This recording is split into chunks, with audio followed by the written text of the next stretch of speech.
to the Daily Sigh. If you're an entrepreneur trying to keep up with what actually matters, this is for you. I go live every business day at 6 p.m. Eastern. Happy Friday. And to the best of my ability, I give you everything that I think matters in the entrepreneurial world across business, AI, markets, platforms, and policies, all in 15 minutes or less, or at least I try. If we haven't met, my name is Qasim. I'm a welfare baby turned self-made millionaire, and I help entrepreneurs who already have a real business but want better steps, better tools, smarter ways to grow in a post-AI world. All of my content is and always will be free. My goal in life is to help you achieve your definition of freedom. You can get the Daily Sigh delivered directly to your inbox by going to dailysigh.ai. Now let's dive in. Story number one is one near and dear to my heart because it's a mountain I'm trying to climb right now, which is AEO. As AI search engines like Perplexity and Gemini continue to dominate informational queries, now handling 70%, according to B2B analyses. That's interesting. So Perplexity and Gemini are handling 70% of informational queries. And that's obviously not just Perplexity, Gemini. It's Perplexity, Gemini, Grok, Claude, ChatGPT, etc.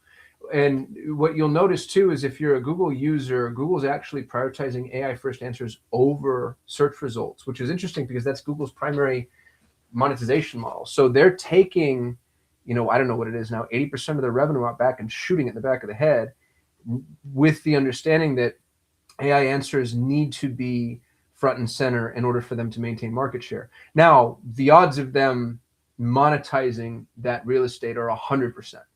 The real question is when will they do that? Sorry if you couldn't hear me.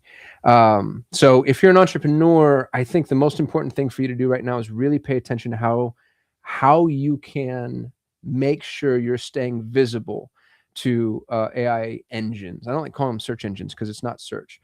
I own a community that's absolutely free, by the way. I wrote the book, the AEO Blueprint, and on the community, aeo.co. Join the community, get the book. Both of them are free. It'll teach you how to do that at a pretty high level, to be frank. One of the things here, though, that I was just taught by Grok that I didn't know is case studies from B2B sectors show success in transitioning content libraries to networks of answers, yielding measurable gains. I don't really know what that means, networks of answers. And as I try to go to school on it, it really just had more to do with like answering a question and then linking to your Quora and your Reddit and your, whatever other repositories you might be using. So that's the leading story because I think AEO is one of the most important things that we can do. It's the most important marketing lever available to us at the moment. And I think that probably ends up being true for quite some time. The next story is one that I'm really excited about. Gmail's new AI native inbox is the most important boring launch of the week. This thing turns email into an AI training ground and quietly locks millions of businesses deeper into Google's ecosystem. So if you're not using Google Apps, this isn't applicable to you, but you probably are because I feel like all businesses are at this point. Like it's I don't know. It's proving to be just the absolute gold standard.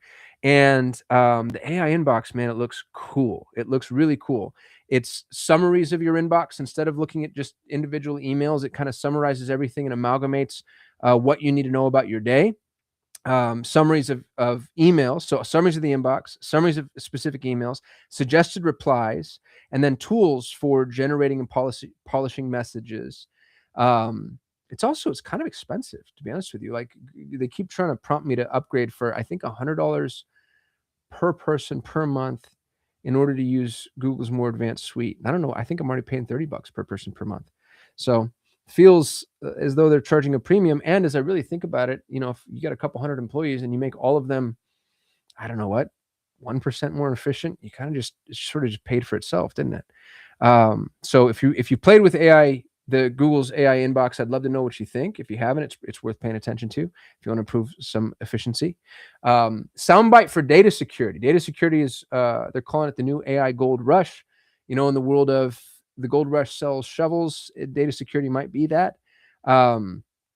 There's a lot of risks available and accessible as we start using AI, integrating AI into our business, getting our employees to use AI. And so making sure you have data security policies in place, making sure that you have data security software in place. If you're a large enough organization, you probably want like a data security compliance officer or a chief security officer, a chief data officer. I don't know what. Those things are made up to me. But risk mitigation is really important. One of the things that I've found through my own businesses is just being able to show that you've been thoughtful about some of these decisions can be the difference between, a massive lawsuit claiming negligence and a little slap on the wrist. So for whatever it's worth, make sure that you have some form of data security policy in place, no matter what size you are. A story that I love is Shopify's hiring strategy. Shopify, this is really worth, I think, everybody following suit with, to be honest with you. Shopify has chosen and published the fact that they're now moving from hiring specialists to hiring entry-level employees powered with AI. The thesis being that the entry-level employee powered with AI can do anything and everything a specialist can do. And so all you really need is a very, very, very motivated entry-level employee. This happens to be something that I've been saying for quite some time. If you were at my OPT workshop, I talked about the rise of the motivated generalist. I think a motivated generalist is more adept and more proficient than a specialist in any particular field, because the motivation in many cases is the hardest thing to find. And when you have an AI empowered employee, they're capable of anything and everything you need them to be capable of. So for whatever it's worth, AI is causing an employment reframe, pausing for coughing. Inconvenient. AI is causing an employment reframe for those of us that are, climbing the ladder of what I call OPT, which is other people's time. The specialist used to be the absolute gold standard, and it's just not true anymore. Would you rather have somebody who knows Ruby on Rails inside out, upside down, left, right, and center, but needs to be poked and prodded to do their job, or a violently motivated generalist who, kind of knows dev, but has Claude Code sitting there right next to him and can buttress themselves where knowledge gaps may exist? And I'm sure I just pissed off all the Ruby on Rails developers, and I don't care, because they're all free and available because they've lost their jobs. A recap of this week's Daily Sigh. So January 5th, which was Monday, I talked a lot about the liability in using automated platforms and the problem that Grok got itself into. So the take-home message there was just make sure that you have bookends, humans reviewing what goes into the AI and humans reviewing what comes out of the AI. Tuesday, we talked about how the physical world is getting rewritten, and AI hardware is hitting mainstream. Big opportunity for small business owners because and entrepreneurs, I think, that letting us see where we might be able to create margin and insert ourselves. Wednesday, we talked about how speed is your moat, and also note from my buddy Ryan Bakey to shorten your booking windows if you're using like high level or Calendly links. Thursday, the AI war becomes obvious. ARM launches a physical AI unit.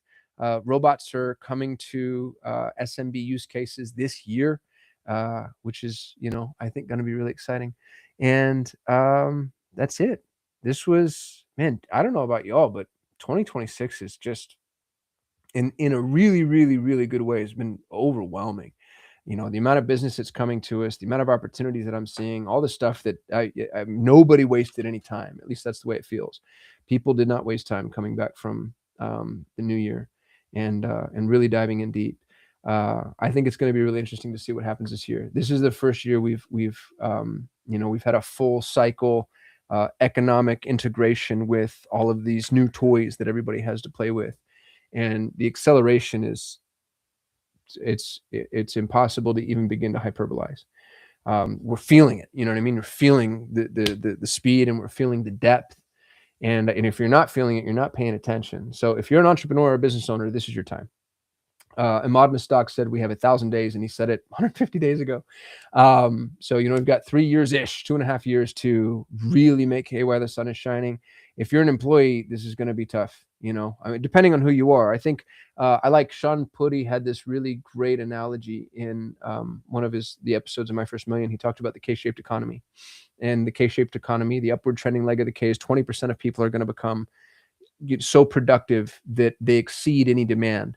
And 80% of people are going to fall to absolute zero. And so if you're an employee, if you're a 9-to-5 or contractor, freelancer, consultant, whatever you call yourself, you need to be top 20%. You need to be the best of the best of the best. There is no place for mediocrity here.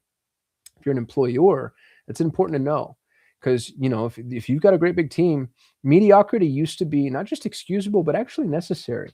If you had some mediocre people on the assembly line, that was okay because they got the job done. Now, with these extraordinary tools, you can't scale mediocrity, right? Bill Gates has that great quote,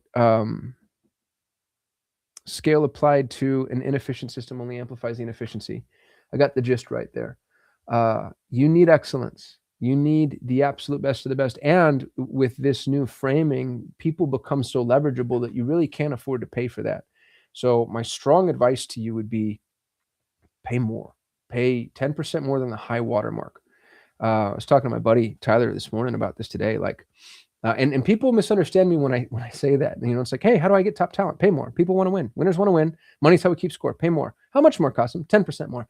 Oh gosh, 10% more than I'm currently paying? No. That's not what I said. Not 10% more than you're currently paying. Let's say, just to use round numbers, you're paying, I don't know what, 50 to 60 rubies, right? And you're like, oh, I'm paying 50 to 60 rubies.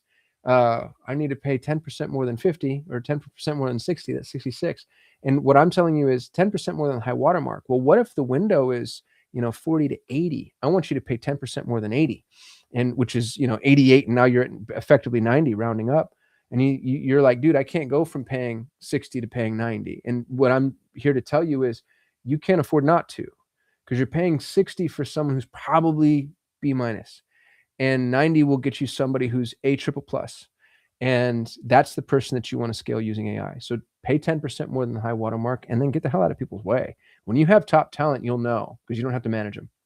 You don't have to do your performance improvement programs and, your check-ins and pat them on the back and motivate them and all that garbage. Like, peak performers perform. And in this particular ecosystem, I think that you really need that. So I wrote a book on this topic, by the way. If you want the book, you can have it for free. HireTheBook.com. Comes with all the resources and everything that you would need in order to execute on it yourself. Otherwise, I hope you had a great week. I hope you have a phenomenal weekend, and I will see you Monday for another episode of Daily Sigh. Again, if you want to get these directly in your inbox, summarized with just the bullet points and maybe less of my commentary, you can go to dailysigh.ai. Other than that, thank you so much for tuning in. If I missed something you think I should be talking about, feel free to message me wherever it is that you happen to be watching. Otherwise, I'll see you Monday.